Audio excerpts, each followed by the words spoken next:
Why is that no matter what I did, things just never quite worked out for me? I was a dedicated student and got a good degree, but could I get a sniff of a half-decent job? No. Yet my older sister, who as far as could tell spent her time at university more interested in chasing men and partying, got just a 2.2 degree, and walked straight into a well-paid job.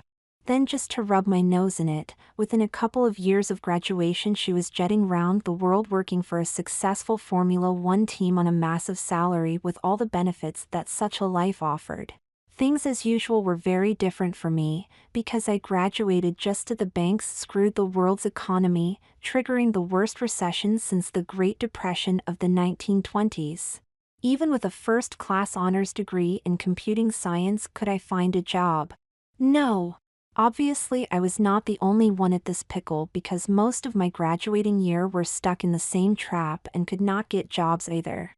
After a couple of months of fruitless job hunting, I was just about to call it a day and head back up north to retrain as a plumber of all things, when out of the blue I got offered a job working for a specialist engineering firm in Luton. Although the prospects for advancement were good, being honest, it was not much of a job, but even a lowly clerical IT position was better than alternative. The pay was not brilliant, but it would just about cover my overheads and keep the student loan sharks off my back. I was debating whether to take it or not, when my sister pointed out that I would find it easier to find a better job if I had one that was kind of in my field, so on her advice I took it. Sure, clerical inputting was not the kind of thing I had trained for or wanted to do, but it kept the wolf from the door. As the recession bit deeper and deeper into the economy, things began to look black for my employers. The management had got greedy and the company had overstretched itself to where we were running into cash flow troubles. For a couple of nail-biting weeks it looked like it might go bust, but at the very last minute we were taken over. Not that the takeover made me feel any more secure, as new management immediately started swinging the redundancy axe left, right, and center. Over the next few weeks, one by one, my workmates were called in to see Shalia Gregory, the new owner's HR manager, until there was only myself and the soon-to-be redundant production staff left, and the office manager and his PA, who already knew they were being transferred. I cannot say I was not expecting it when one Monday morning it was my turn, and I was absolutely shitting myself when I knocked on the door and heard, "Come on in, Richard." Pushing open the door, I walked in and felt myself starting to shake when sat alongside Ms. Gregory was the head of our new parent company, Janet Blake. Now I was really worried. My student loan situation and the rises across the board in the cost of living meant the last thing I needed just now was to get made redundant.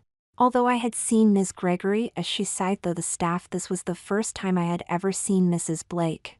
You could see it straight away. She had that look, you know, the one, the cast iron Anna Wintour business bitch look. Wearing a smart designer suit and clearly professionally groomed, she was a good-looking 50-year-old woman who radiated the kind of confidence that came from being a successful woman in what was still a man's world. Ms. Gregory gave me something approaching a smile, or as close to it as she could get, saying, "Please take a seat, please, Richard." Praying that they could see my shakes, I apprehensively sat down in the chair in front of their desk, saying sheepishly, "Hello. Thanks for coming in today, Richard," Ms. Gregory said, leafing through a pile of papers, which looked awfully like my company file and most recent performance review. "Now let me see, you are from Weardale in County Durham, and have a first-class honors degree in IT from Loughborough University, correct?" "Yes, Ms. Gregory." I nodded, trying to keep myself almost calm. "Now you have been with us for 9 months, and have a good record, with excellent reviews from both your line manager and the area manager." As she spoke, she passed the papers to Mrs. Blake, who said, "So you are Richard Long?" "Yes, Mrs. Blake," I answered, her dry mouth with apprehension. My interview with Ms. Gregory had already gone on longer than everyone else's, and no one had mentioned Mrs. Blake being present when they got chopped, so what the hell was going on? Mrs. Blake gave me a thin smile and said, "Now, as you are aware, business has been difficult recently, and we have been having to tighten our belts, which has unfortunately resulted in a decision to close the site as part of the current restructuring." Here it comes, I thought, sure that she was about to say that with the closure of the office I was about to be let go, and before she could say another word, I blurted out, Please, Mrs. Blake, I really cannot afford to lose my job. I'm happy to work anywhere you need me, doing whatever you want. Just please don't make me redundant. Oh, I am glad to hear that, but please rest assured I have not come all the way from head office today to fire you. She gave me a wide smile. In fact, I am here today to offer you a promotion. Promotion? I looked at her blankly. Yes, dear, a promotion. As in a much improved job? Surprised, I looked at her and said, feeling confused, "Thank you, Mrs. Blake. Can I ask what's the job?" "Well, let me explain. Oh, and please call me Janet. If you accept the position and the new terms of employment, we will be working very closely with each other." She gave me a beaming smile. "Now, of all the employees I inherited when we took over, you're quite clearly the cream of the crop, and I personally don't want to see you go, as I can see a great future for you with us." "Thank you," I said, giving her a genuine smile before asking, "The job, Mrs. Blake?" "Well, as you are no doubt aware, our core business is engineering, contract management, and design development." I nodded. "Yes, Mrs. Blake. Now, as my current assistant Wendy is stepping up to a new position as head of human resources, I need to replace my assistant, and I'd like you to be that replacement." "I'd love to," I said eagerly. "Thank you." "Whoa, hold your horses," Mrs. Blake said, holding up her hand. "Now, along with having to move to head office, there are also a few minor issues complicating things. Now, I'll not lie to you, Richard, the job as my assistant will be very difficult and demanding on you, and it will require a huge commitment on both our parts. If you decide to accept the post and terms of employment, I will need your assurance that regardless of the demands I make on you, you would stick with me until the bitter end." "Of course I would," I said. "Please do not worry about my commitment. I will give the job my all." "Slow down, Richard," Mrs. Blake said, holding up her hand. "Let me finish, dear. Now, one thing you don't know about the company is we are currently under the investigation by the EU equality Nazis after being recently accused of gender discrimination." "Oh," I said, wondering where this was going. "This is because several underqualified female applicants are claiming that they were denied jobs with us because of their gender. This is of course complete and utter rubbish, and although I tried to explain that our employment policy is based strictly on qualifications and experience, they did not see things like that." Mrs. Blake shook her head before carrying on. "It's frustrating really that they would not see sense, even though it's well known in the business that there are simply not enough women in engineering, let alone women who have the right skill set and background to meet my standards. That, however, does not seem to figure in the policies of the EU, and it's resulted in them imposing on us a 50-50 gender ratio for all of our management and executive positions." "Oh my, I didn't know any of this. But what's it got to do with me? I'm a programming graduate, not an engineer," I asked, puzzled. "That's true, but you have one thing that every girl I have looked at lacks." Mrs. Blake smiled. "Let me demonstrate. Can you tell me the difference between a tap and die cut and a lathe thread?" I shrugged. It was GCSE metal work. There isn't one? The tap and die is for manual thread cutting, while a lathe just the automates process? Correct.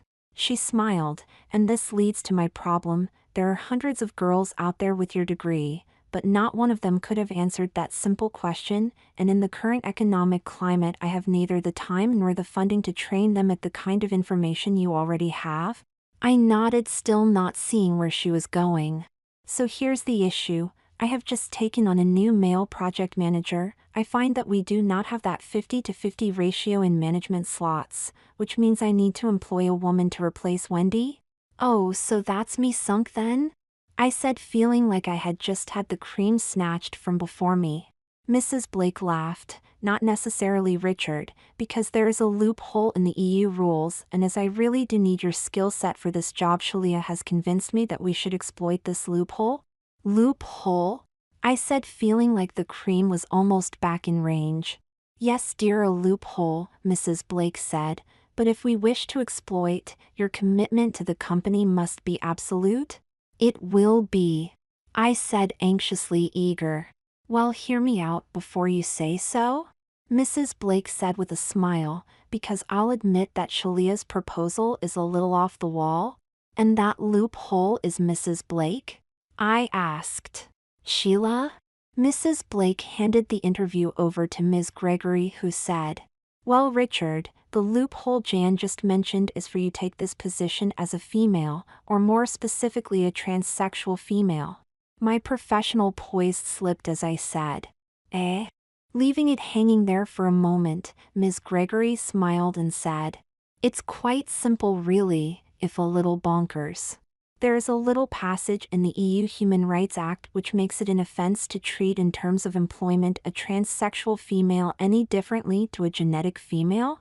I nodded, recalling reading something about the brouhaha the legislation caused in the paper a year or so back.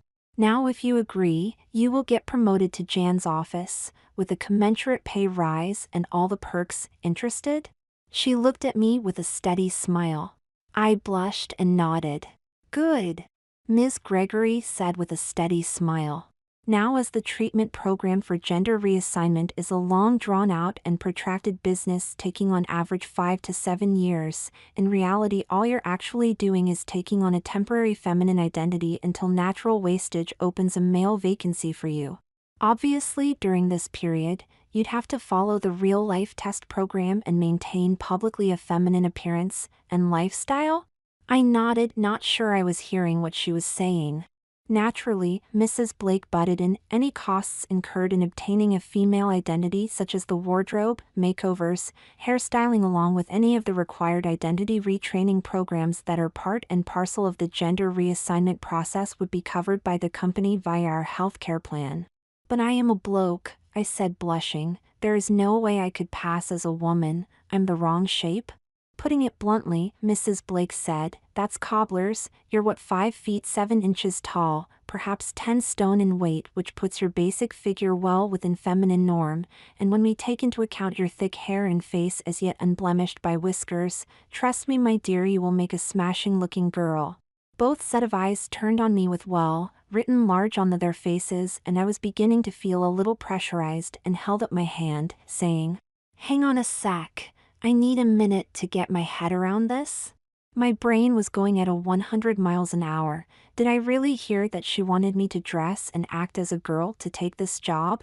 Mrs. Blake had to have been able to read my emotions, because she said with a sheepish smile, "Please don't read more into this than we've said. What we are suggesting is just a temporary measure to keep you in the company, and if anything this is a compliment, as I wouldn't dare mention anything like this if I didn't need you so badly." She grinned, "And anyway, it's really not as bad as it sounds. Wearing skirts, heels and makeup for work is not as horrible as you think. Hell, I've done it every day of my working life and it's not harmed me. And once we have a male vacancy in your field, you can have his slot and regain to your old life. I'm sure it will only be for 6 months to a year at most. I promise.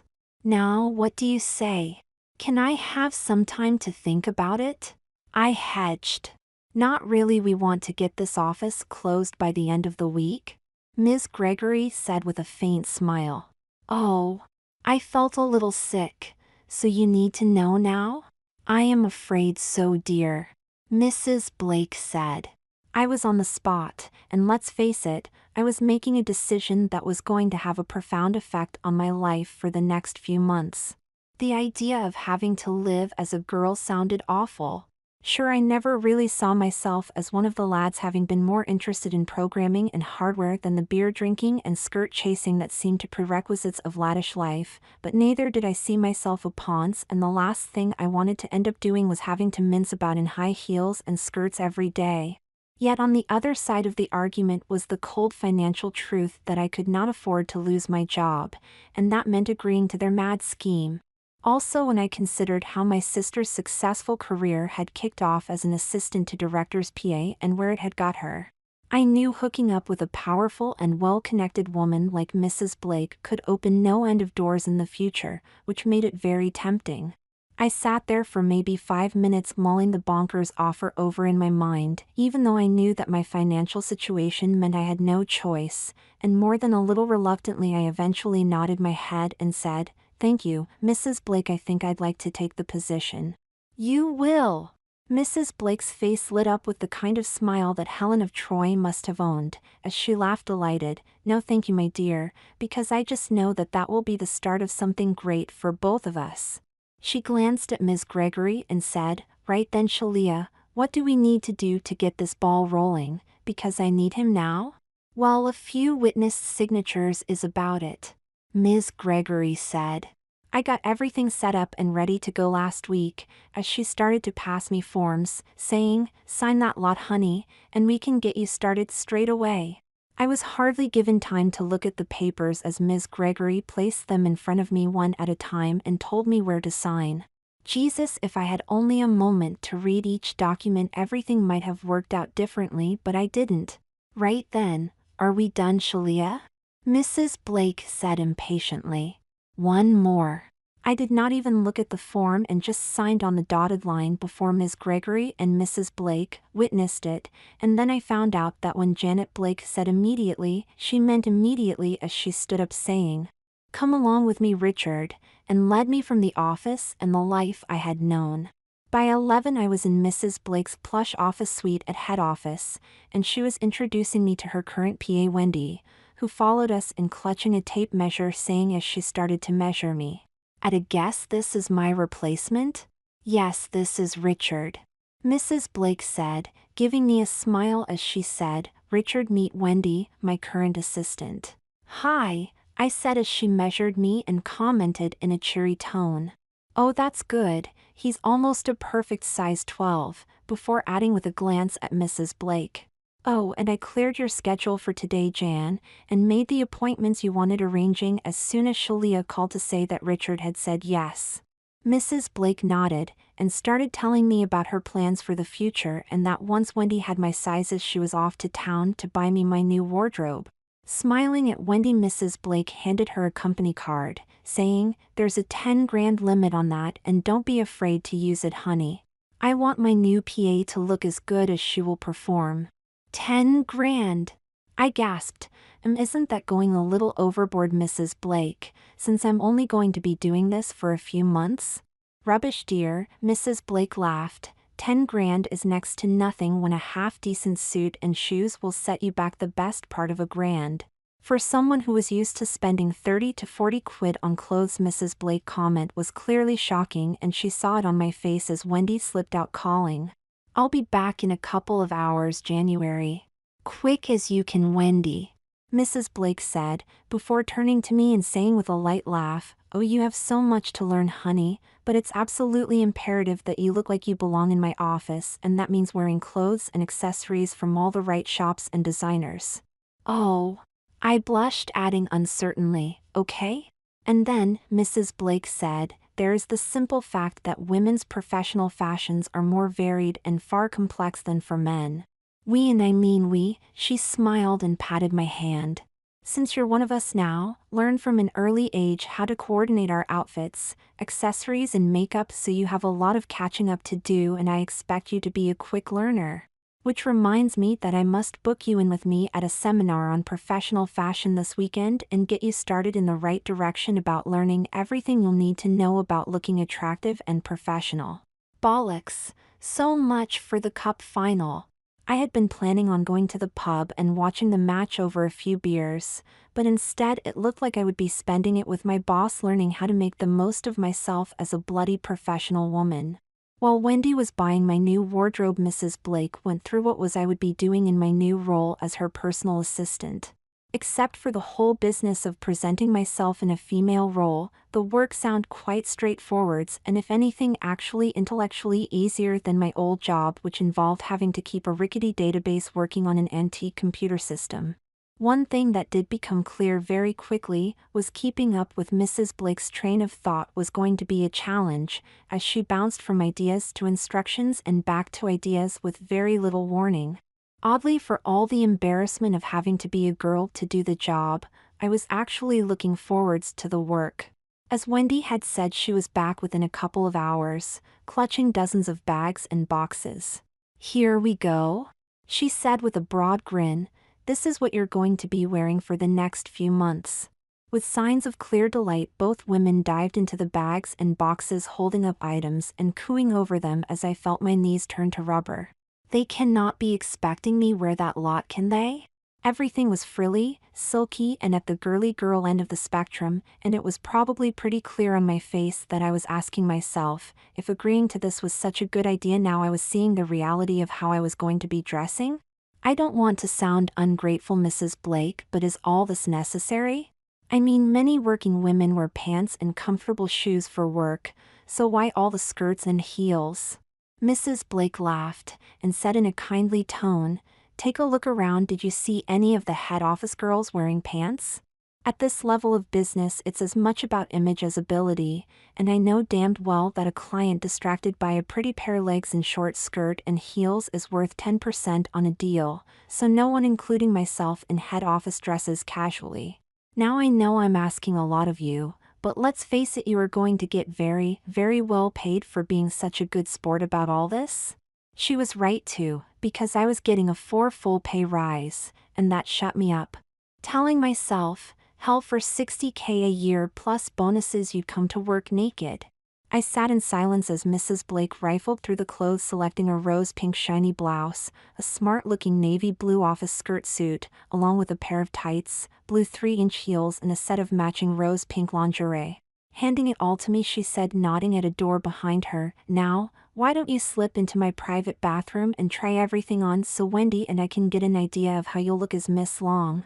Burning with embarrassment, with my arms full of clothes, I walked shakily to the bathroom, telling myself that they were only clothes for God's sake. Undressing, I picked up the panties, and asking myself as I put them on, "Why me?"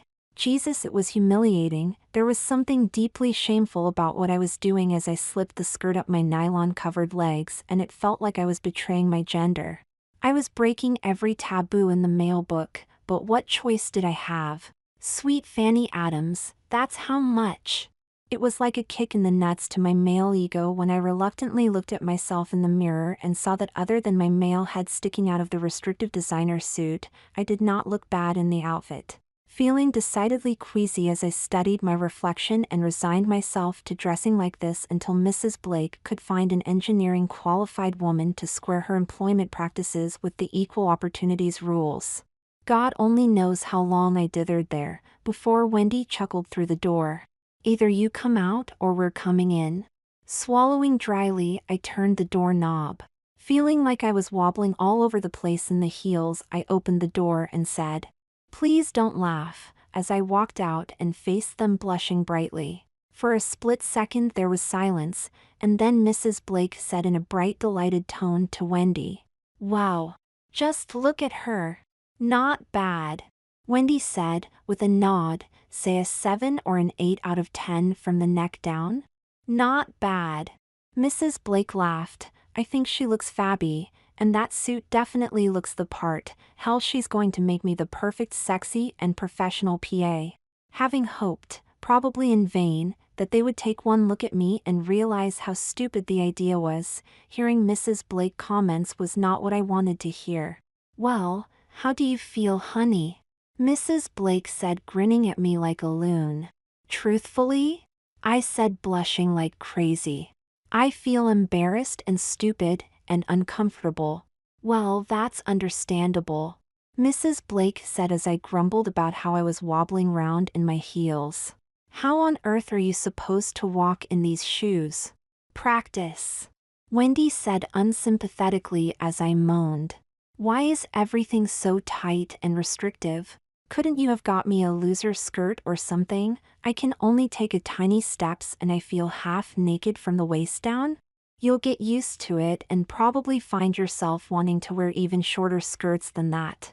Mrs. Blake laughed, "And as for the comfort thing, you'll get used to the simple fact that we girls have to dress to impress, and impress is not usually comfortable when feminine fashions are designed to appeal to men's sexual desires." "And don't tell me," Wendy chortled, "that you've never lusted in the street over a nice pair of legs and an arse swishing from side to side in a tight skirt and heels, honey, because you were a bloke and all blokes do." I blushed. She was right, of course.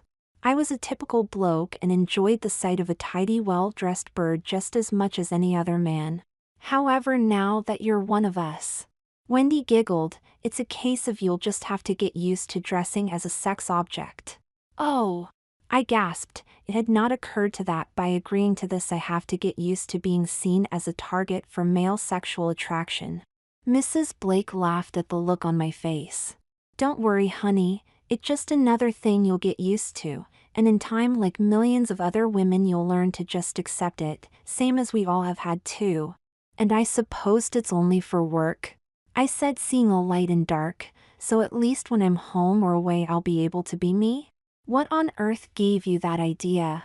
Wendy said with a strange look on her face as Mrs. Blake butted in a little nervously. No dear, not exactly, well not at all in fact. We've employing you as a transsexual, and that's not just a dressing for work commitment, you'll have to live 24/7 as a woman to qualify for the gender loophole. You're joking? I said, shocked. Why? Look, we're not the only engineering firm that's been caught out by the EU equality laws. Mrs. Blake said, and not the only one who's ever thought of getting a male employee to impersonate a transsexual woman, and the equality Nazis know it. Oh. I blanched as Wendy added. The last company who tried this raised the Equality Commission's suspicions when the reassignment paperwork was incomplete for the supposed male-to-female transsexual, which attracted the attention of the EU's Corporate Investigation Branch, who followed this female employee around the clock. Anyway, it didn't take them long to work out that the supposed male-to-female transsexual employee was still living as a man, and it resulted in the company getting into a world of legal shit which pretty much ruined them. While the bloke who was pretending to be the transsexual woman got done for fraud and was sent down for 2 years. Now can you imagine what happened to him, given that the press were all over the story after the other inmates found out what he was inside for? Oh shit, I said. I could not put it better myself, and having been accused once, the business can't afford to get into that sort of legal mess. Hell, at the moment it would ruin us. Mrs. Blake said, we simply couldn't afford it, and neither could you. Therefore, to make this work we have to follow the letter of the law, and for you that means following all the rules of a male-to-female gender transition program and never ever letting anyone know that living as a woman has not been your lifelong ambition, okay? Oh. I muttered apprehensively, yes, I guess. Look, Wendy said, no matter where you are or what you're doing, you must always look as feminine as possible. You can never wear a shred of male clothing, or show any sign of masculine interest anywhere or anytime. Understood? Yeah, I get it, I said, resigned to my fate. Good, Wendy nodded, because by the end of today you'll be officially registered as a male-to-female transsexual, and that means you'll need a whole new identity. Now I've already got our lawyers and computer department on with all that, and since Jan liked the name, we've decided that you're going to be called Angela Louise Long from now on. That okay, Angie? I blushed and nodded, I guess. Good. Because I dropped off all your paperwork before I went shopping, and by now personnel should be well on with altering everything to reflect your new status? Such as? I asked, feeling like my life was being stripped from me. Just the usual, Wendy said, getting your bank accounts, school and university records, and obviously your medical files transferred to your new identity. Seeing my face, she added, now don't fret, it will be just as easy to put things back when we can legally employ you as a man, okay? Yeah, I guess, I said, asking myself, Jesus, could this get any worse? The darker side of mind answered, probably.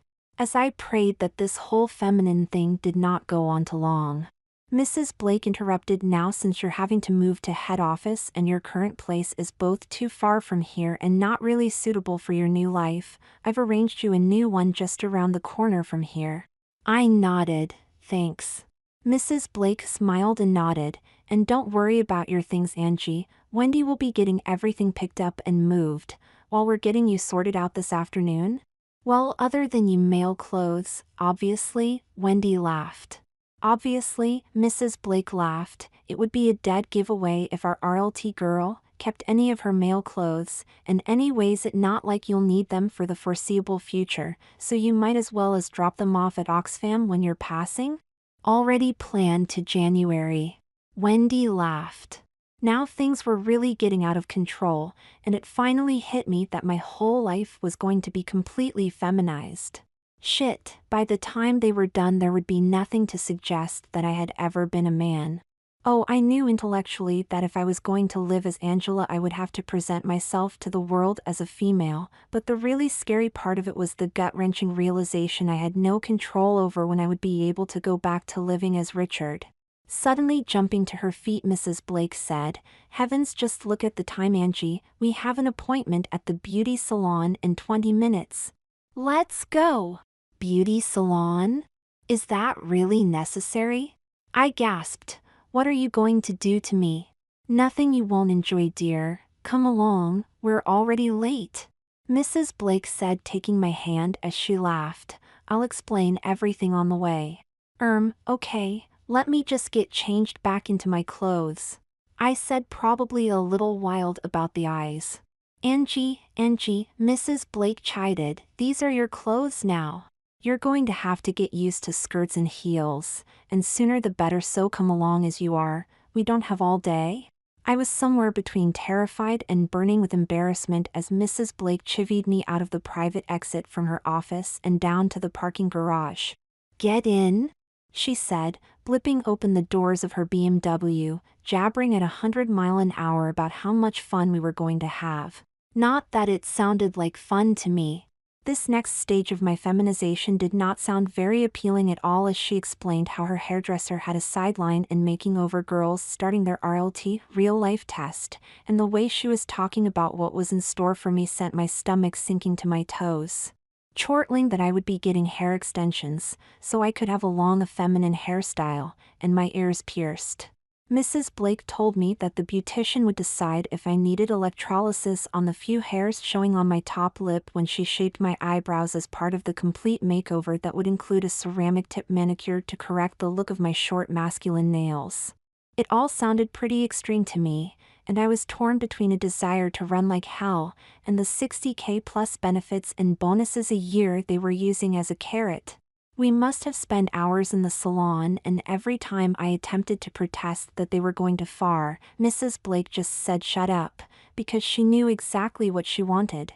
In a very curt tone she made it quite clear that she felt it was crucial that no one ever perceive me to be a male, and that meant I had to look as feminine as possible.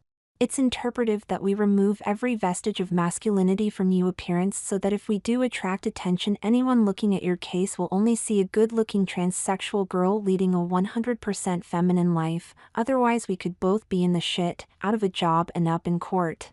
When they finally let me go, Mrs. Blake and her friend had succeeded. Jesus, had they succeeded. My appearance from head to toe had been completely feminized. I look like my sister, I gasped when I regarded my reflection after my makeover was complete. I think we can call that a success, the hairdresser said to Mrs. Blake, looking me over with a pleased smile, and it's so nice to work with a girl like Angie for a change, who makes a pleasing transformation first time out. Absolutely perfect, Mrs. Blake said with an equally pleased expression as they both looked at me. Not much later we left with my head trying to process all the hints and tips that the beautician gave me as she did my makeup.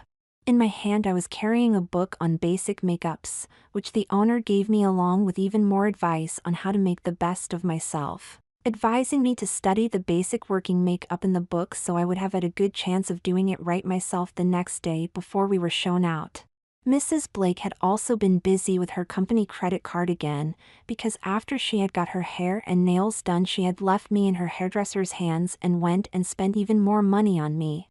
This is so cool, she laughed, as she drove me to my new home. It's not that I don't love my son Stephen to bits, but I always wanted a daughter to teach the arts of femininity and share girls' days out with, and I can see you're going to do wonderfully well at filling that void in my life. Listening to PM on radio, she told me that everything was ready for me as Wendy had called to tell her that she and a couple of the girls had moved all my stuff and made sure my new flat was just perfect for my new life. After having lived in student dives since I left home, I could not believe the opulence of the place when we walked in.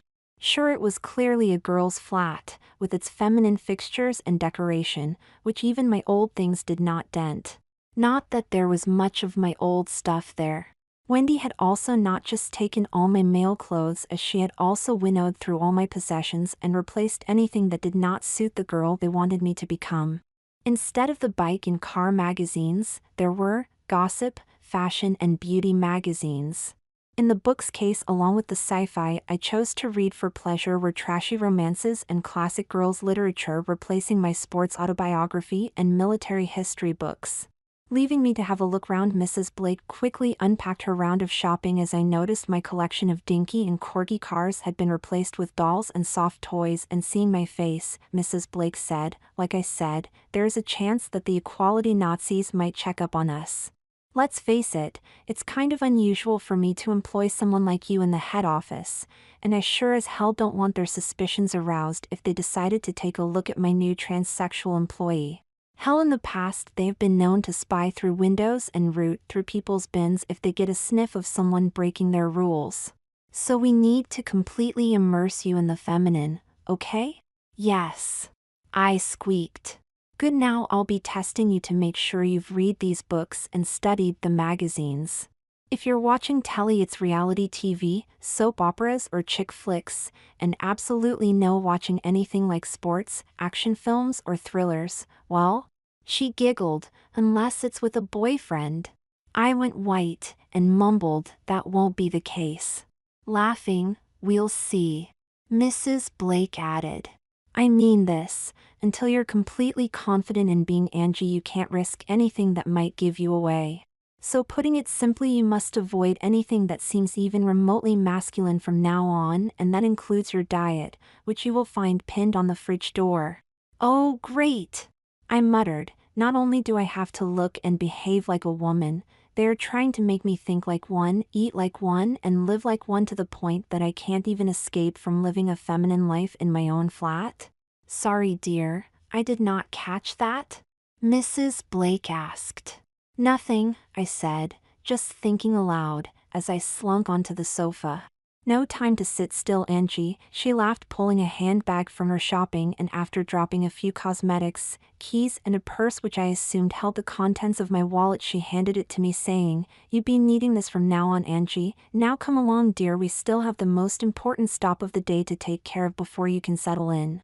"What's that?" I asked as she led me briskly out.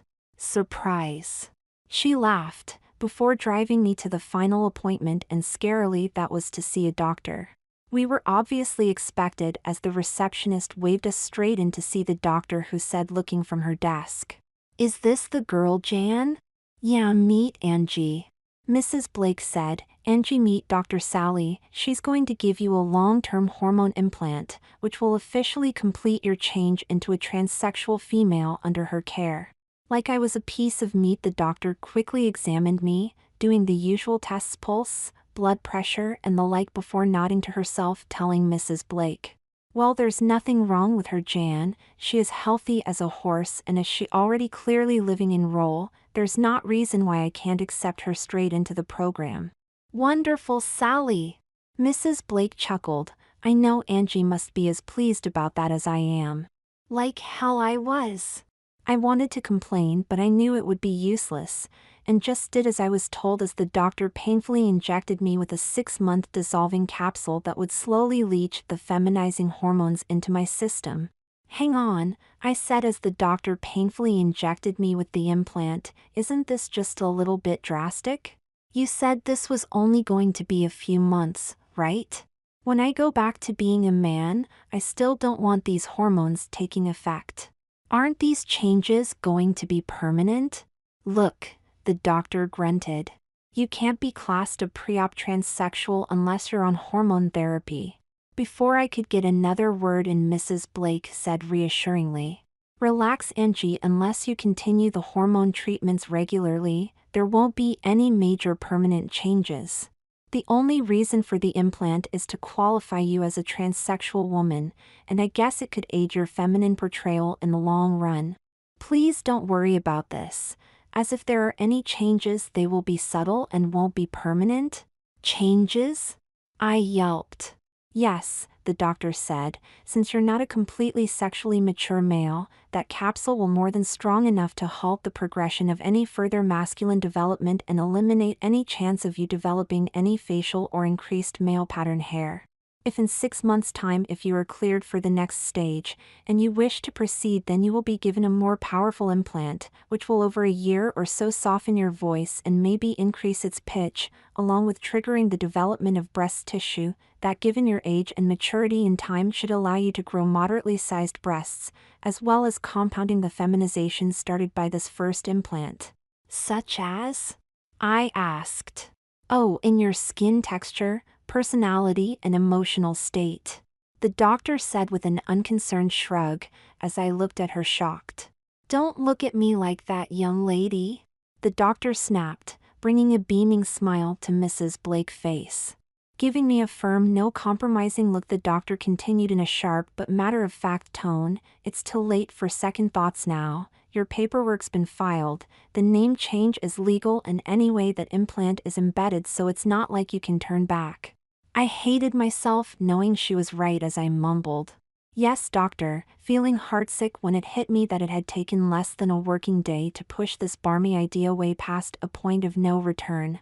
I no longer had any male possessions, my name had been legally changed, and all my records now indicated I was Angela Long, a preoperative male to female transsexual. Well, that all went without a hitch, Mrs. Blake said with a delighted smile on her face as she drove me back to my flat.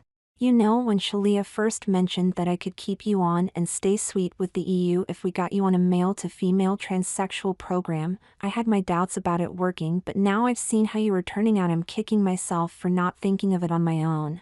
"If you say so," I said, feeling depressed and more than a bit disgusted with myself as I started to realize that even if wanted to quit, given how much she must have spent on me already, Mrs. Blake might not be that willing to restore my old life until she had recouped that investment. She quite literally had me by the short hairs, and any chance I had of returning to my old life was in her hands, and I would only get that life back when she was ready to let me. "Hey," she said, "don't look like that, Angie honey. It's not that bad, honestly. Being a girl has not done me any harm, and I'm sure in a few days you'll begin to see that." Probably guessing how I was feeling, she kept up a ready stream of chatty gossip until she dropped me by the entrance to my new home, and I supposed it did kind of cheer me up somewhat. "There should be a couple of Weight Watchers meals in your kitchen's freezer compartment for dinner, Angie, and I told Wendy to leave you enough tea, skimmed milk, and a box of options low-fat hot chocolate to tide you over." I nodded, thanks, still feeling pretty depressed as I got out the car, saying, "Good night, Mrs. Blake." "Night, Angie. I'll see you in the morning at 8:30, and don't forget to set your alarm early, as you'll have to be up with enough time to get your hair and makeup done so you present the right image to the world." She smiled at me, adding with a naughty grin, "After all, you would not want to be thought of as masculine, would you, darling?" After the day I had just been through, I was not hungry as I walked into the corner block and took the stairs up to my new second-floor flat. Getting and feeling sick to the core, I tossed my handbag on the table by the door, and when I collapsed like a sack of potatoes onto the sofa, I kicked my heels off with a sigh of relief. For the first time since my interview with Mrs. Blake and Ms. Gregory that morning, I was on my own and able to consider the pickle I had got myself into. Not that I had to think very much about it, all I had to do was look in the mirror, and when I did it was enough to make me want to throw up.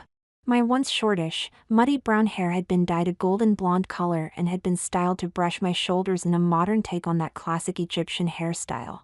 Under the hairstyle, my face looked ever so different, made up to highlight the feminine aspects and disguise the squareness of my jaw, and in my throbbing ears I could see the glint of the 4 golden studs that had been punched through my earlobes.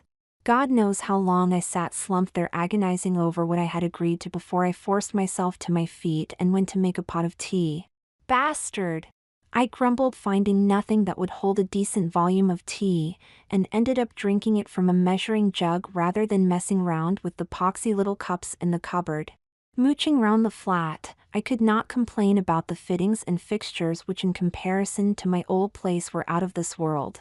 Sipping my tea, I walked into my new bedroom, asking myself how I was ever supposed to feel comfortable in this palace of pink furnishings and lacy decorations. Actually frightened of what I was going to find, I pulled open the doors of the walk-in closet to see who I had become.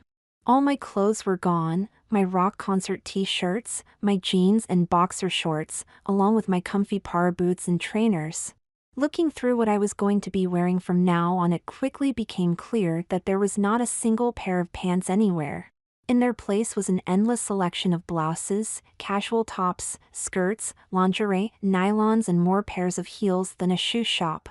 Hell, the closest thing to a pair of flats was a pair of cork wedge heel sandals. I felt like screaming when I realized that no matter where I was going or what I was doing, between Mrs. Blake and Wendy they had made damn sure that I would be viewed as the person they wanted me to be. Laid on the bed was a sliver satin nightdress, and after cleaning the makeup off my face and applying the moisturizing cream like the beautician told me, I got ready for bed. I suppose I could have slept in a silky vest top thing with a pair of panties instead of the nightdress, but afraid of what Mrs. Blake or Wendy would do if they found out I picked up the nightdress. Watching myself in the mirror as the satin slithered down my body, I felt a little like Judas taking the 30 pieces of silver. I felt really twisted up inside, feeling like I had sold my soul with my gender for a 60 grand a year job. With a cup of low-calorie hot chocolate, I went to bed, and as much as I hated myself for it, I found the book on makeup techniques and read myself to sleep. My alarm went off far too early next morning, and I just wanted to stay in bed, but what choice did I have? It was time for me to face the world as Angie and live my first full day in her world. At least I did not have to worry about was what to wear, as Wendy had left a gray skirt suit, with a lilac-colored blouse hanging on the wardrobe door above a matching pair of gray heels. Telling myself, saw the rules, I need a mug that can hold a decent volume of tea in a morning. I sipped my jug full of strong tea and sat before my dresser mirror, trying to recall what the beautician had taught me about the applying a simple work makeup. It was just as well that I had set my alarm early, as it took me an age to do my face and hair, but surprisingly I managed to make a pretty good job of it all. Glancing at the clock, I saw it was just after 8, and taking a last look in the mirror, I knew I was ready. In truth, I wish I had not bothered, because it left me feeling sickened by how feminine I looked. A significant part of me just wanted to say, fuck it, and just run away and hide, because I really felt ashamed of looking like this and really did not want to have to go out in public, but if I did that, where could I go? I was quite literally and legally not me anymore. Instead, I was a transsexual girl called Angie, who had nothing anywhere in her life to suggest that she was ever male. Moaning with frustration, I shakily pulled myself together, picked up my handbag, which felt really wrong, and wobbled out of my flat to face the world. Although it was at most only 3/4 of a mile from my flat to the office, the walk into work was much more harder than I expected, both physically and emotionally. As a bloke, I used to walking quickly with long, brisk strides in that no-nonsense masculine way, but wearing 3-inch heels and tight skirt, my stride had been tamed into short hip swiveling, tripping feminine paces. It was not a very nice feeling when I realized that from now on, how I was dressed would dictate how I moved. I'll not deny that it was pretty scary when it hit me that if I dressed like this for any length of time, I would eventually get so used to compensating for my tight skirts and heels that I would always walk like this. Making things even worse was knowing that most of the men who passed me as I walked to the office were staring at me. I guess a part of me understood why they were giving me the eye, and I could not really blame them given I was dressed to attract male attention.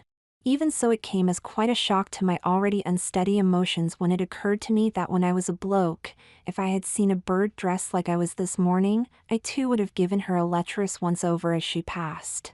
It really twisted me up inside as I began to realize that just as Mrs. Blake had prophesied, I was being seen, to quote an old university mate, as fuck meat and judged on my value as a sex object. I did not like it at all, and it made me feel nauseous when I realized that receiving such looks was something I would just have to accept. God, it felt so bloody degrading knowing that from now on everywhere I went men would be assessing me with such cattle market looks. Without doubt, though, the worst part of the whole walk was when I walked past a gang of student lads at the bus stop who nudged each other, murmuring, "Just look at the arse on that," as they gave me the eyeball. Although being perceived as a girl in public was a humiliating and embarrassing experience, the worst part of that endless seeming walk to work was the intense feeling of vulnerability.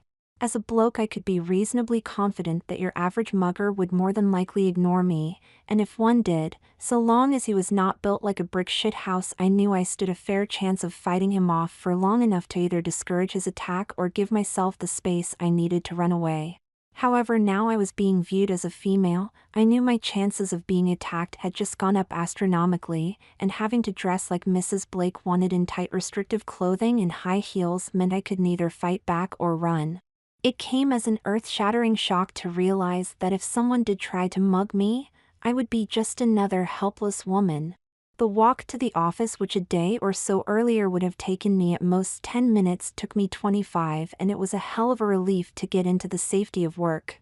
Both Mrs. Blake and Wendy complimented me on how professionally attractively I looked before I was shepherded to my new desk outside Mrs. Blake's office and spent the morning with me going through my various tasks and duties. Satisfied that I had a good idea of what I had to do, Wendy dumped a load of files on the desk and said with a smile, "Well, that's your problem now, Angie," before taking me round and introducing me to the rest of the executive office staff. Oddly, that first day flew past, and for much of the time I was so engrossed in what I was doing that I pretty much forgot that as far as everyone around me was concerned, I was the boss's new girl Friday.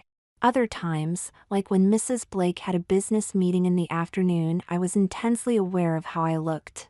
I was asked to bring a tray of coffee into the meeting and noticed her smirk of pleasure when her male guests looked at me, or more accurately my chest, legs and backside.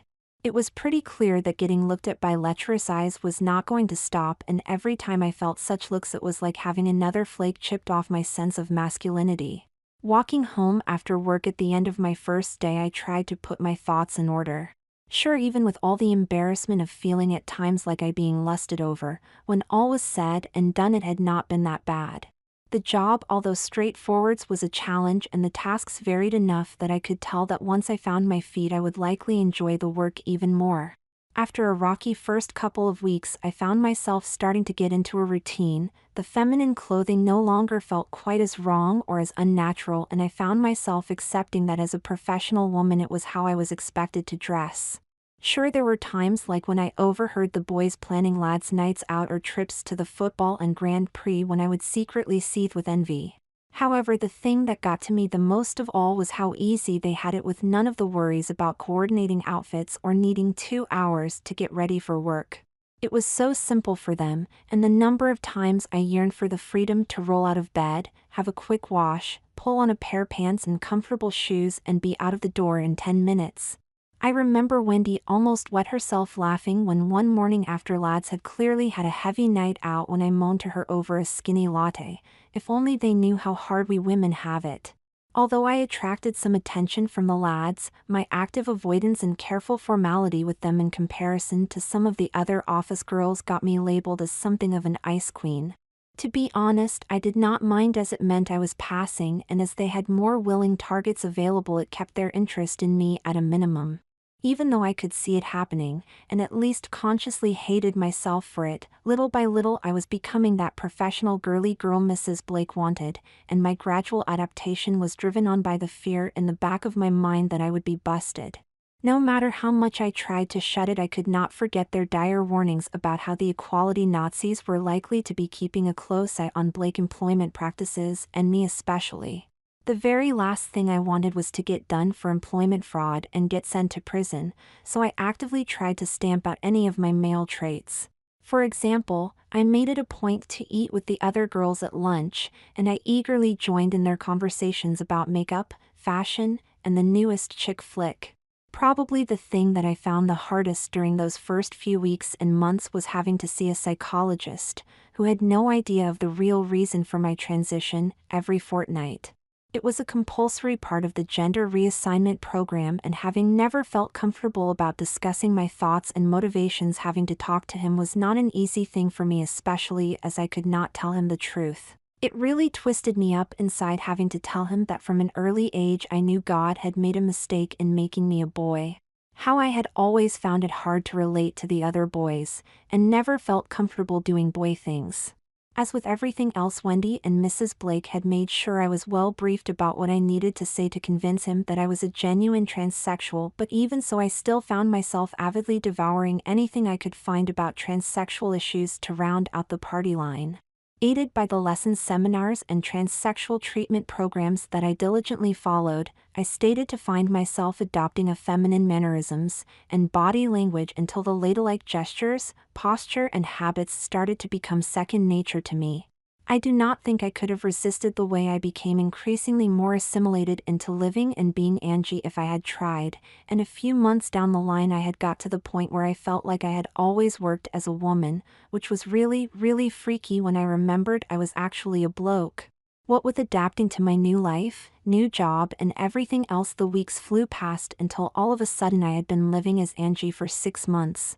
Regardless of what was timetabled for the day, ever since I started my first duty every morning was to make Mrs. Blake, Wendy, and myself a pot of coffee which we would have in her office. It gave me a chance to get things off my chest and ask for explanations about anything that was troubling me. Having not really noticed the time passing, it came as a gut-wrenching shock when one morning Wendy said over our coffee, "You're due for an examination with Dr. Sally Angie. Mr. Watson, the psychologist, has cleared you for stage 2, and as you need a new hormone implant anyway, I've booked you in for this afternoon." As I was just starting to notice effects of the hormones, I asked if it was really necessary, explaining that I felt I had already become way too feminine, and to take things any further would be unnecessary. Obviously, Mrs. Blake disagreed, countering that my male characteristics would reappear very quickly should I stop the treatments. After working with them for 6 months, when my comment was ignored, I knew that it was pointless arguing because from the moment I signed on the dotted line I had in effect relinquished control of my lifestyle to them, and they knew it. Maybe it was because I had tried to argue, or it was like I was told just a part of the gender reassignment program. My new 6-month implant was double the strength of the old one, and the increased hormone levels quickly caused a dramatic shift in the rate of my change. Within weeks of getting the new implant, I began to notice the effects of the stronger hormones were showing. The first effect was on my nipples, which became very itchy and almost painful as tissue began to form behind them. I was starting to develop breasts, which in time was going to result in the replacement of the padding in my bras with the real things. They were at first just a pair of small A cups, but as they started to sprout, it came as something as a shock when I realized that I was starting to actually need the support of a bra. The other big change that came with the stronger hormone implant was how my emotions and personality were becoming more feminine and less masculine. Although Mrs. Blake had banned me from watching sport, it did not take long for the increasing levels of feminizing hormone to make me lose interest in them on my own. As the second capsule started to trigger more overt physiological changes, it was also driving a fundamental psychological change deep down in my psyche. Although I did not notice, it must have been pretty obvious to Wendy and Mrs. Blake that I was starting to enjoy life as Angie, and that increased enjoyment, even with all this going on in my body, meant I was actually leading a pretty normal life. I went to gym and the hairdressers regularly with Mrs. Blake and found myself genuinely enjoying more than a few nights out with the girls. Most evenings and weekends when I was free, I found myself wanting to watch the reality television shows and soap operas I once wrote off as shite. One thing that did knock me for a six, though, was when as I found myself starting to relate to the female characters and even began to find many of the hunky actors attractive. Living as a woman and becoming biochemically feminized was altering my subconscious mind, and as it became increasingly more feminized, it started to send strange desires drifting into my head at the strangest of times about having a man come along and sweep me off my feet. Making matters worse was as I had progressed from accepting that I had to live as a girl to actively enjoying being a girl, I started to get hit on more regularly, which resulted in Nick, the cute IT guy, asking me out for a date. When he asked, the whole deck of cards that supported my life as Angie seemed to momentarily collapse. For a split second, I almost lost control before I managed to pull myself together enough to deflect his offer by telling him that I had a boyfriend in the military who was on deployment in Afghanistan. Eventually, Mrs. Blake found out about his interest in me, and a day or so later when we were at the hairdresser's, she said, "Angie, you should have gone out with young Nick, honey. The hairdresser overhearing said the same, pointing out that as I was becoming a very good-looking young woman and I should make the most of being hit on constantly, both in the office and elsewhere. Unbelievably, they were both actively encouraging me to go on some dates with men, saying that I would be lonely otherwise. I told her that I would think about it, saying to myself that I would have to have gone totally bonkers before I could ever contemplate entering into a romantic relationship with a man. I think the way the hormones were messing with my mind on top of Nick's interest in me was what triggered me having some real misgivings about remaining on the gender reassignment program. It was working just a little too well, and I can clearly recall tearfully telling Mrs. Blake one day, "It's one thing to dress like a girl, but I never agreed to start growing breasts or having my mind rewired like a woman's." I was starting to panic and told her that I wanted out of the arrangement. Thankfully, Mrs. Blake knew exactly what to do and managed to calm me down as she reassured me that my feminization was only temporary, and that soon there would be an opening for another male in the executive office and I would be able to go back to being Richard again. Just as I was approaching Angie's first birthday, I heard over lunch with the girls that one of the male program managers had handed in his notice, and I felt sure that within a few weeks of him leaving I would be getting back my male identity. I felt so excited. Sure, there were things about living as Angie I would miss, but deep down I think I had about enough of being a girl. It was about 10 days after I picked up the gossip that he was going, that Wendy asked Mrs. Blake and I to join her in her office. I felt like a dog with two tails as we trotted down to personnel. I felt sure that they were going to give me the good news that they were restoring my old life. Without any ado, Wendy told me that the gossip was true and the male program manager had handed in his resignation and that his position was going to become available. However, she added. However? I felt my knees trembling. They wouldn't, would they? At this time both Jan and I think it best that you stay working here as a woman, Wendy said.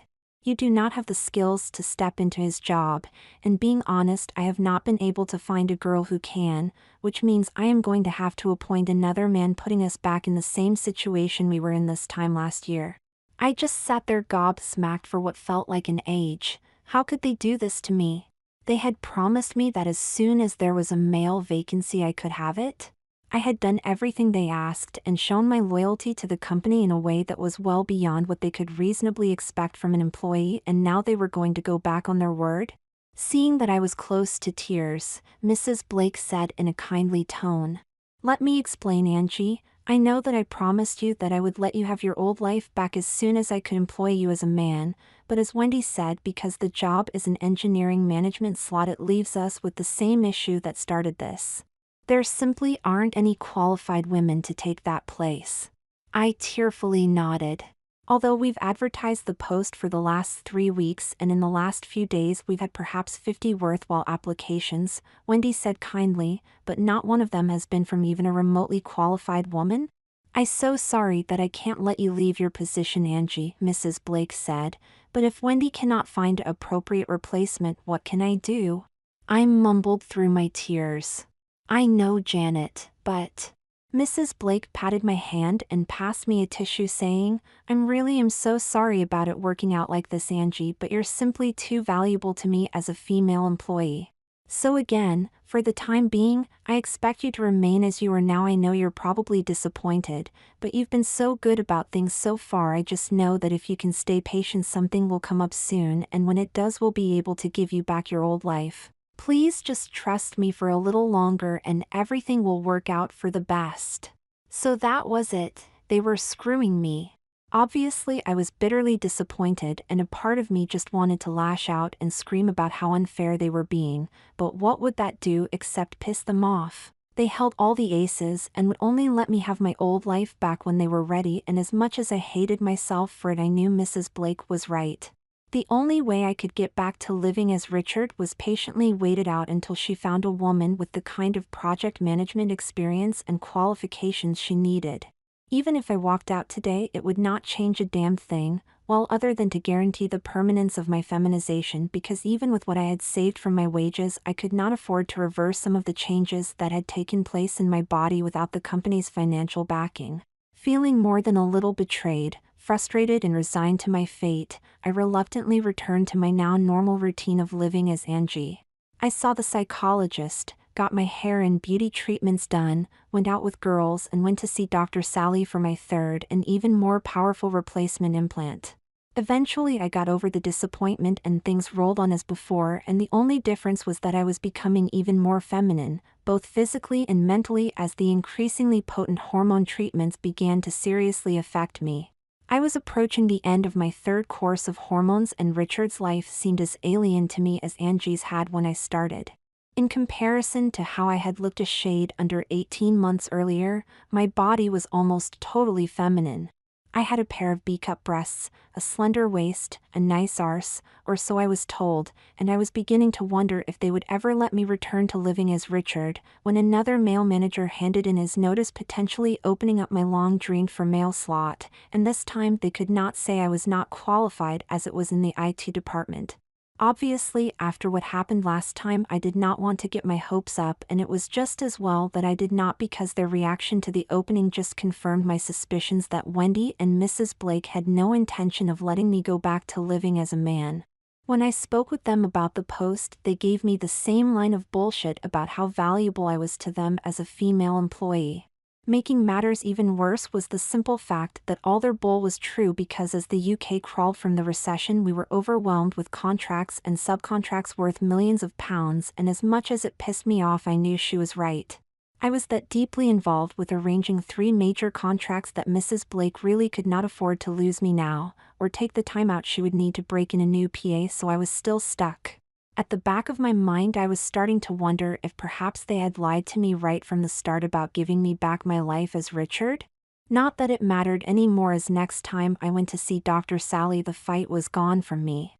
I did not make a peep of complaint when Mrs. Blake said I had an appointment to get implanted my 4th 6-month capsule, and found myself discussing getting my breasts augmented so I could do away with the last of the padding I needed to bring me up to the C-cup that everyone felt suited my figure. I even made all the right noises as she examined me, and cheerfully agreed with her when she told me that I had finally developed a fully female set of secondary sexual characteristics. Even though over the next few months, as the business environment improved, there were several openings for male staff in the office, but each and every time either Wendy or Mrs. Blake came up with a very good reason why such and such a post was unsuitable for me, and I guess it was then that I finally accepted what was going on. It was perfectly clear to me that neither Wendy or Mrs. Blake had no intention of ever letting me return to living as a man. After all, why should they? As far as Mrs. Blake was concerned, she had just what she wanted, a highly competent and completely loyal, perfectly feminized transsexual PA to throw in the faces of anyone who said Blake's operated discriminatory employment practices. As far as anyone who bothered looking could see, from my lifestyle and in all the documents of my reassignment, the medical and psychological reports, I genuinely wanted to be a woman, and nowhere did it say that I surrendered my masculine life to keep my job. Mrs. Blake knew perfectly well that by trapping me in this feminine life, I was bound to her and the company with an iron tie. With the economic climate picking up in leaps and bounds, there were God knows how many openings to re-employ me as Richard, but by the time it happened, I had been living as Angie for over 2 years. I had accepted that it would be a complete waste of time to even bother asking if they let me have Richard's life back. She would say no, just like she had before, and all I would have accomplished was to annoy her, and in the end I just gave up even mentioning that a slot was open for Richard, even though I had every right to do just that.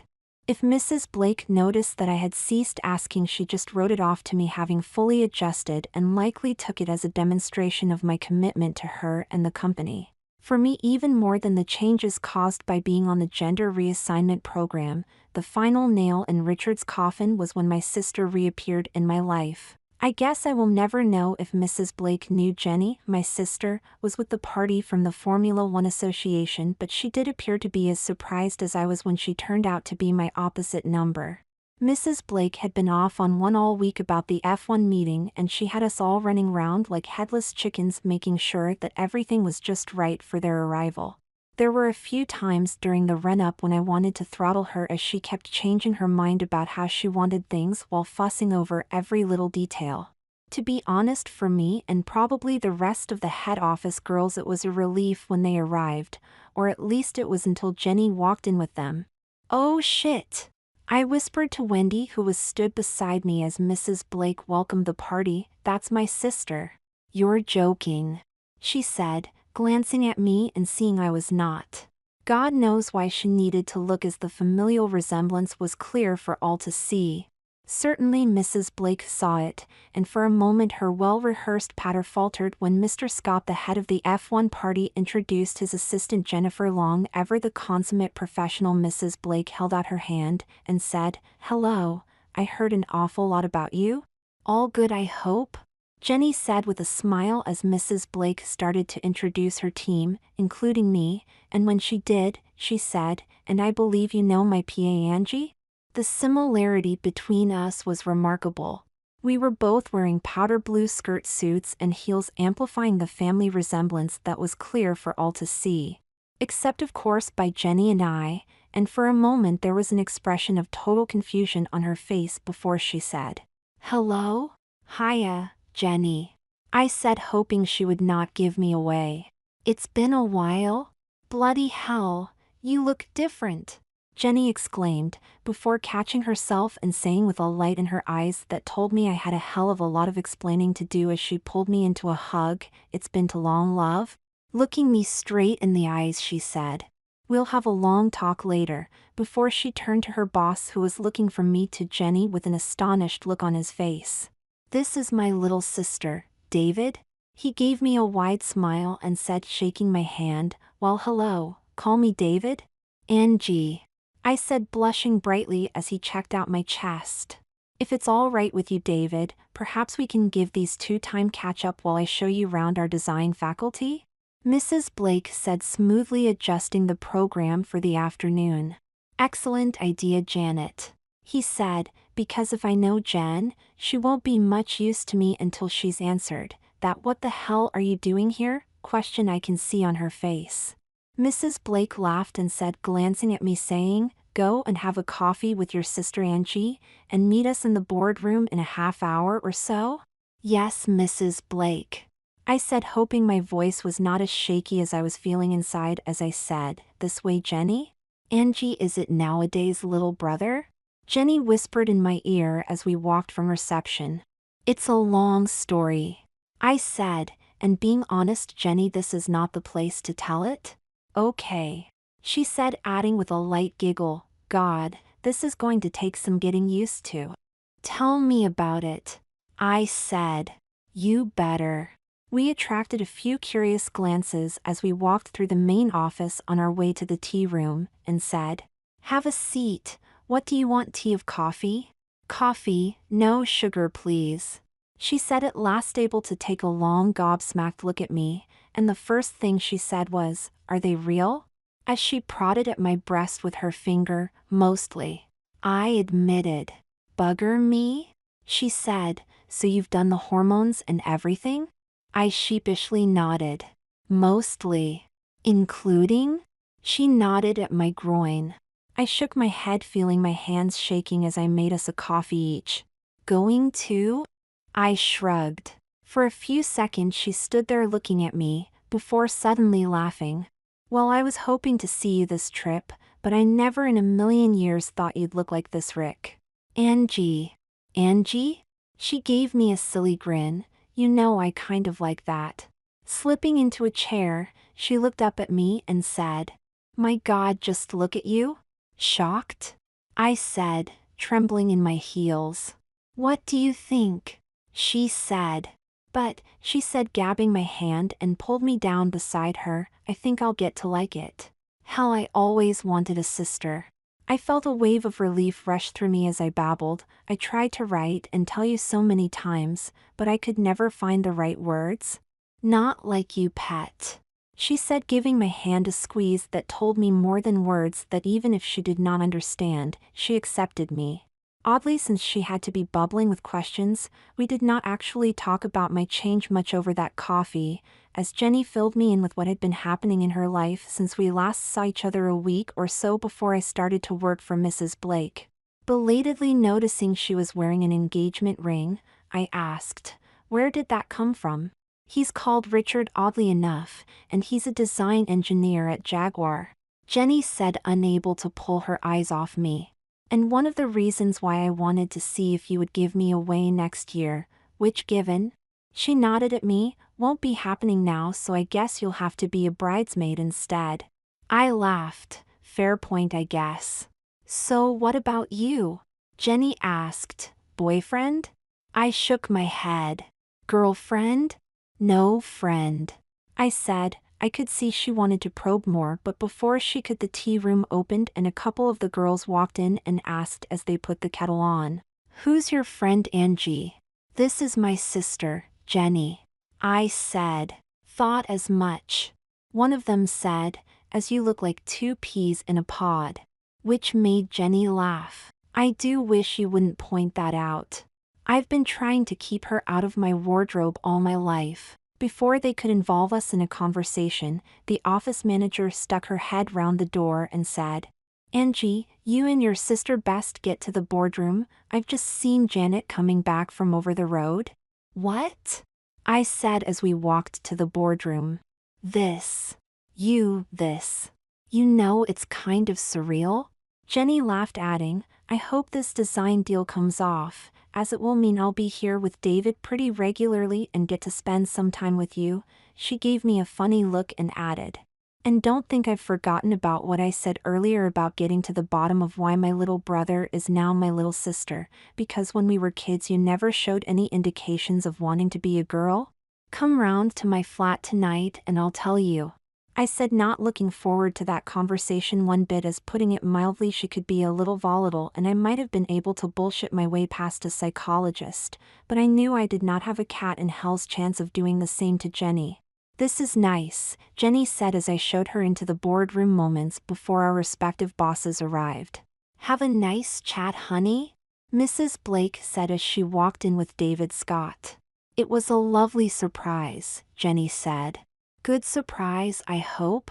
Mrs. Blake said on more than one level, glancing at me with a questioning look on her face. Very good, Jenny said, on so many levels. I've been looking forwards to seeing our kid this week for ages, but I never expected to bump into her through work. Shall we? David Scott said, get down to business? Giving me a silly grin as she joined David, and I sat beside Mrs. Blake and opened my laptop. For our first meeting, it went reasonably well as Mrs. Blake and Mr. Scott set out their opening offers. After 3 hours, the meeting came to an amicable ending with them agreeing to continue negotiation the following morning. I'll grab us a takeaway and see you around 7, Angie, Jenny said as our bosses shook hands and swapped small talk before the F1 group filed out. Well?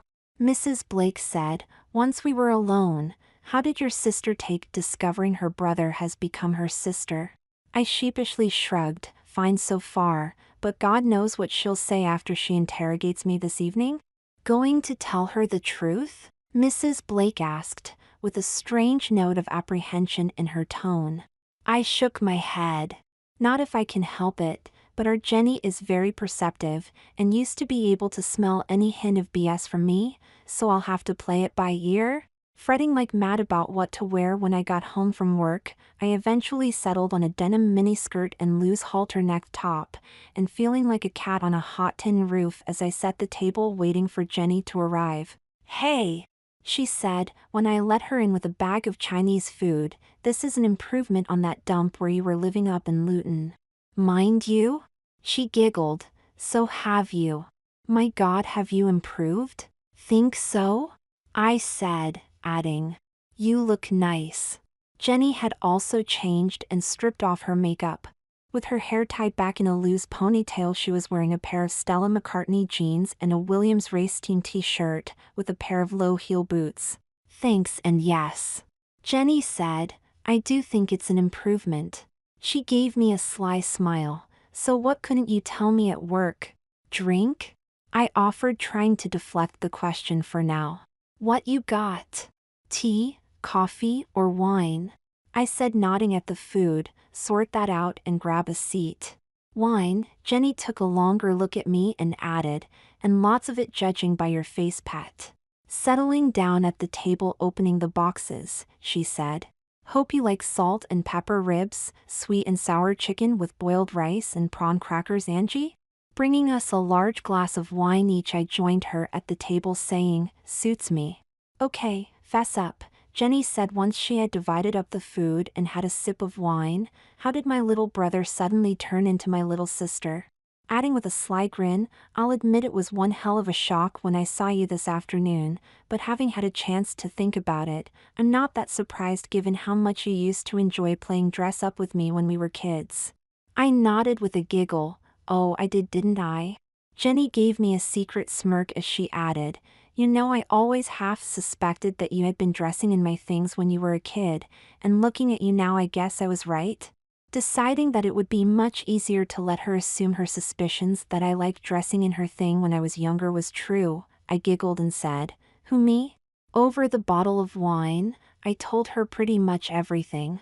The only part one decided to leave out was how Mrs. Blake and Wendy screwed me over about getting my old life back, which I explained away by saying, when the chance came to go back to living as Richard I, just couldn't bring myself to do it. I could not blame Jenny when she threw back her head and laughed herself silly at times during my explanation of how I became Angie. Oh, that's rich, that is. My logical to the point of stupidity little bro. Sister, just had to find a perfectly logical reason to changing gender. Able to call on the transsexual biography I had read, I said with a guilty look. Well, most of that Spock act when I was at school was just a performance I put on to hide how I really felt. Well, you sure fooled me, but if only you had told me, she laughed, I think we would have been a damn sight closer as kids. Maybe, I laughed, although when you were still living at home I could not be honest with myself about my gender identity, let alone tell you. God, I would have died if anyone discovered my secret desire. Giving me a friendly punch, Jenny laughed, and now look at you, competing with me not only on looks but in the job stakes as well. I'm not competing with you, I said with a mock-hurt sniff. It's just when Janet pointed out that I could stay with the company if I had been a tranny, I confessed that I was one and she offered me the job on spot, which gave me chance to do something I had wanted all my life, so I said yes, and well, it kind of resulted in this. So you don't mind? I asked, after she stopped laughing. Mind? No, why should I?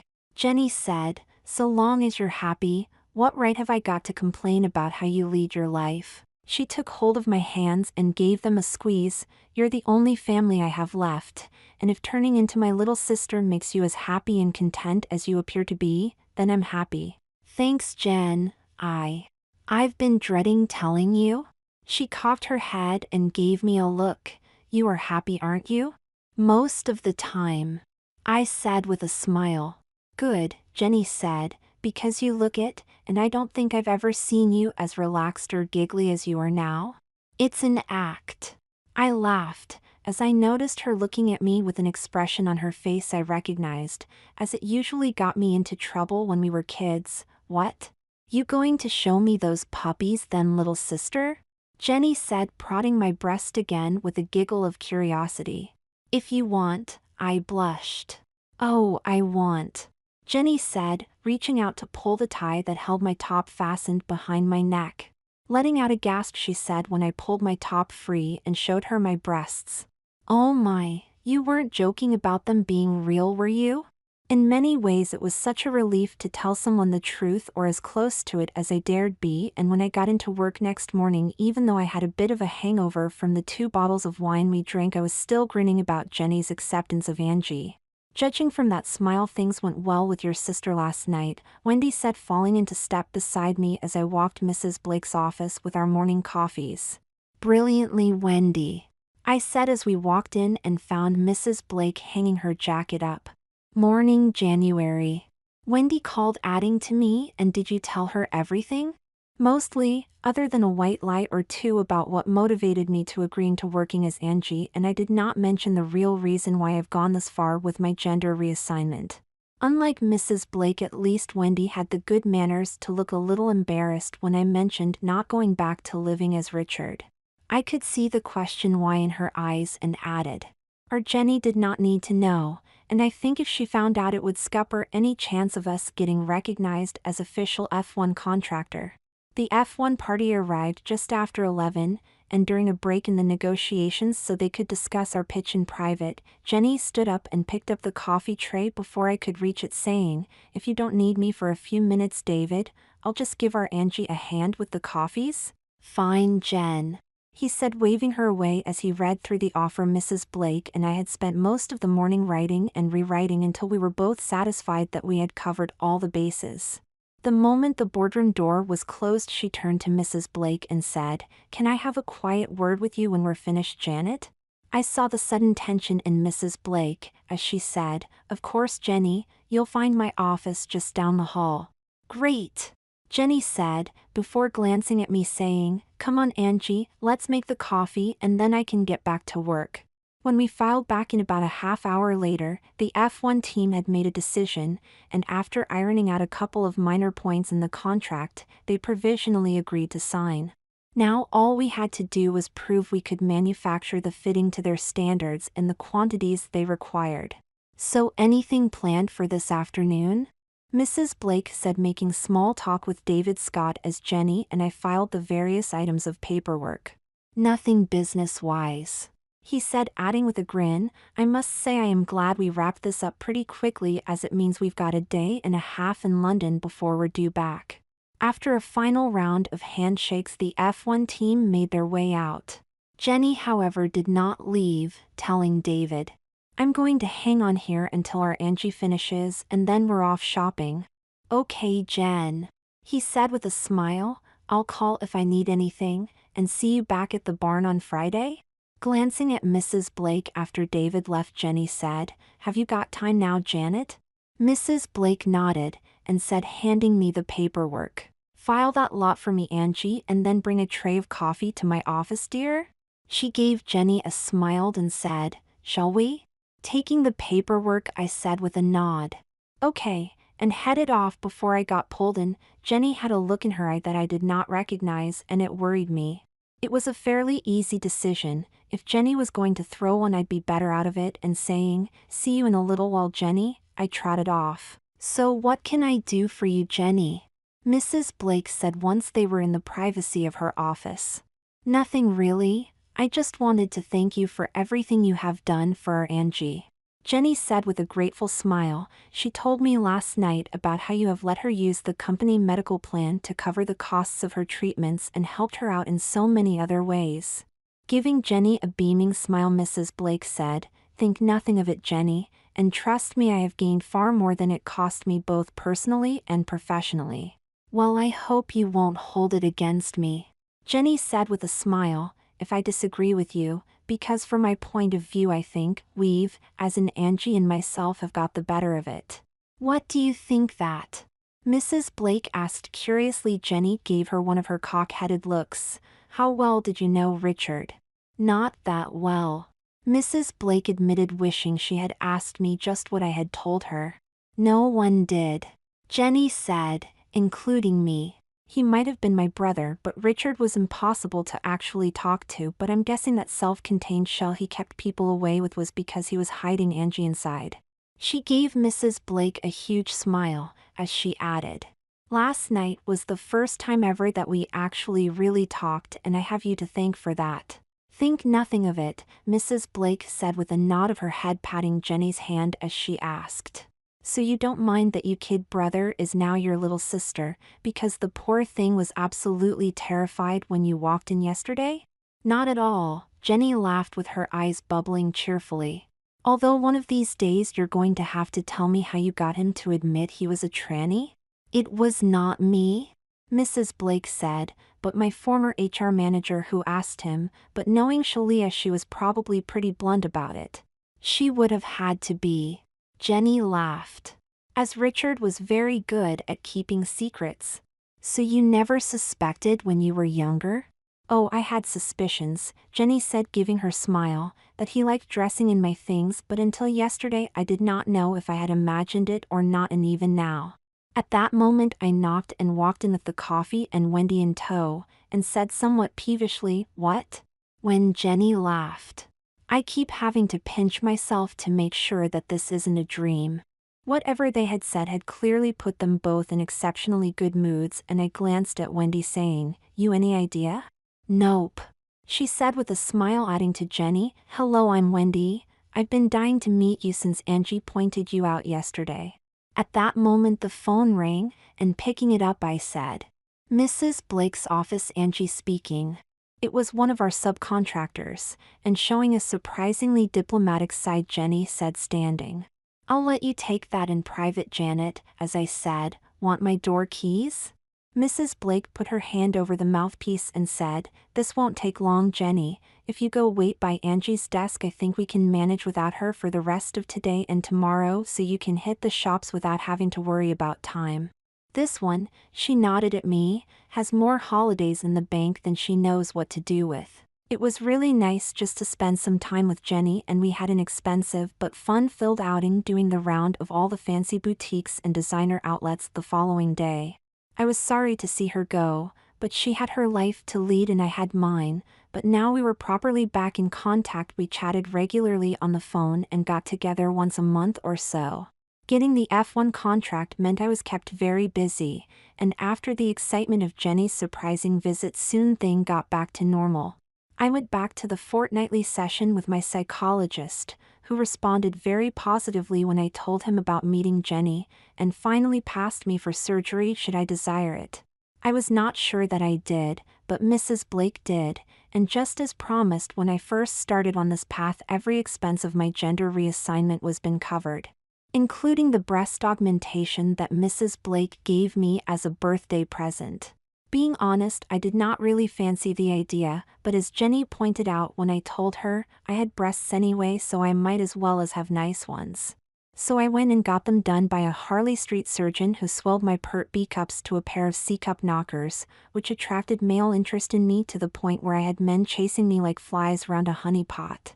I don't know if it was loneliness or just the fact that the hormones had rewired my head so completely that my sexual orientation shifted, but I finally took their advice and started dating men, and not wanting to blow my own trumpet, but I found that I did not have any problems with attracting good-looking and wealthy men, including Mrs. Blake's son, Stephen, who, having completed his doctorate in composite structures, came to work for the company.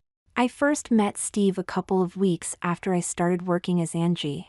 I knew he was coming in as Mrs. Blake had mentioned it over during the morning coffee when I went through the day's appointments with her, so I knew what files I needed to get ready for when she needed them. Although at the time I was able to look 90% convincing, if anyone spent any time with me, my voice and to a degree my body language usually gave me away.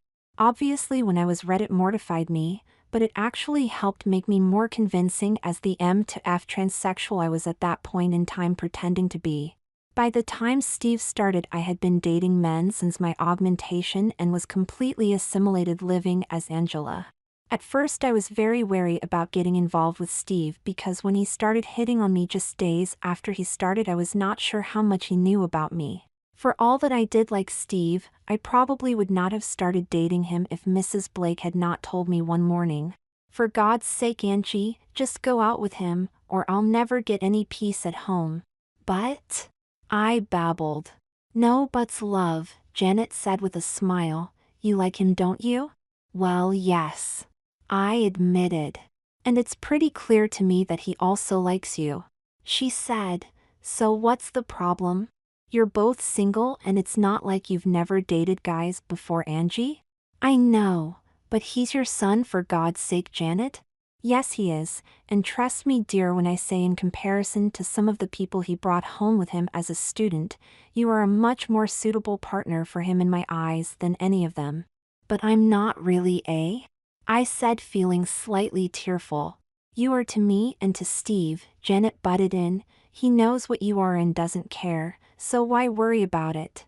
Which brings me to today, completely resigned to spending the rest of my life as Angela Louise Long. On the odd occasions when I think about it, it always seems pretty freaky to me that I have actually got everything I ever dreamed of. I am successful and have a completely secure, very well-paid job that lets me lead the kind of lifestyle I could never have expected when I graduated university. Sure, I miss some of the freedoms I had as Richard, but I've come to enjoy the benefits of being an attractive and sexy-looking girl in her mid-20s who's engaged much to Janet's delight to her son. I guess I'll never know the truth about if Janet planned right from the outset to maneuver me into a position where I would end up with her son, and you know something, being honest, I don't care anymore.